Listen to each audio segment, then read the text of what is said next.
Sure. So RJMetrics is a software as a service business intelligence platform. And that is a mouthful if you're not familiar with the business intelligence universe. Basically, we help online businesses make smarter decisions using their data, and we offer that as a subscription service. So our customers can connect all of their various data sources, their backend databases, their marketing platforms, their advertising platforms into our system. It pulls in all the data, gets it in one spot, cleanses it, makes it so you can allow it to interact with each other. And then we provide this really gorgeous front-end interface where you can go in and view all of your data, do ad hoc analysis, and also access these canned out-of-the-box reports that represent the best practices of the industry.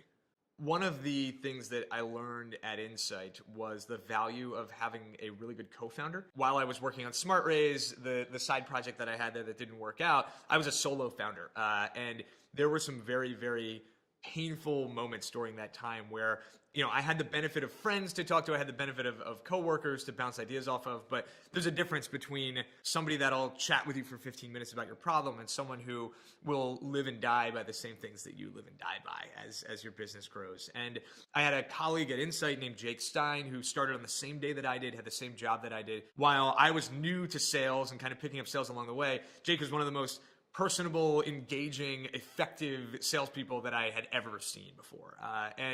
But he didn't really have a technology background. And I kind of was the flip of that persona. So we got along really well. And over the course of time at Insight, it became clear to him that he was interested in working at an operating company or potentially starting a business. So as I was forming the idea for RJMetrics, he and I started chatting more and more. And ultimately, when I left Insight, he left as well. And we decided to start the company together. And at that point in time, neither one of us was really independently wealthy. We both volunteered to put $5,000 into a bank account, and $10,000 in New York City in the middle of 2008 would have lasted us probably about 2 weeks. Getting the rent for the space together and any employees, any other kind of structural things we needed.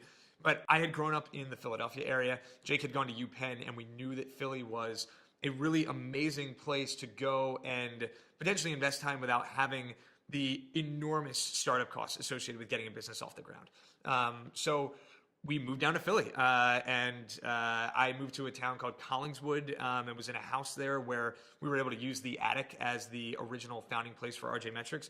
And from September 2008, when we left Insight, until the following summer, we were based out of that attic.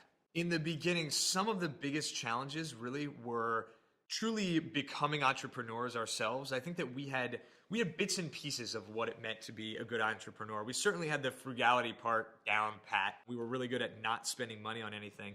But I think in some ways we almost fell into that trap of taking the lean startup mantra too far to the extreme, where we were very, very cautious about making risky moves, making investments in things that we didn't know were going to definitely have a payoff. I think what ended up happening was I was learning a lot as a technologist at the time as well. So building and iterating on the software, that mode of operation allowed us over the course of the next 2 or 3 years to get somewhere really substantial without raising any outside money, which was a really, really exciting thing.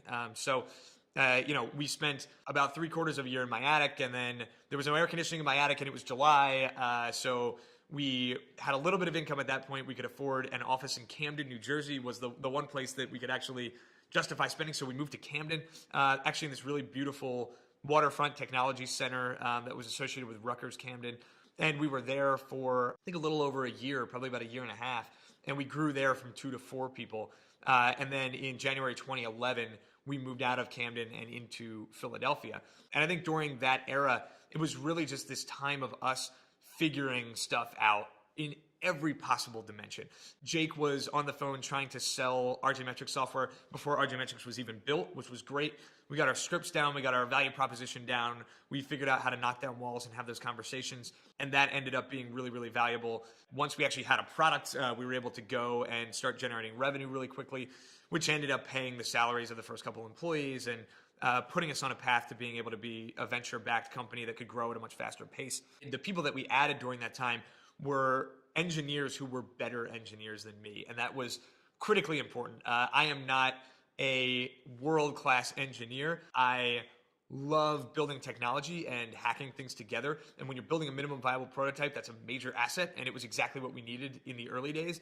It's not what we need today. I'm no longer really deeply involved in the technology organization. And that transition started as soon as we hired our first employee. And that was a guy by the name of Chris Merrick, who's still with us today, who's our VP of technology, kind of runs our entire technology team. But Chris really brought to the table best practices around, everything from source code control to continuous deployment to unit and integration testing to just like the constructs associated with a scalable engineering organization that people are going to want to work at and that are going to work on technologies that are exciting.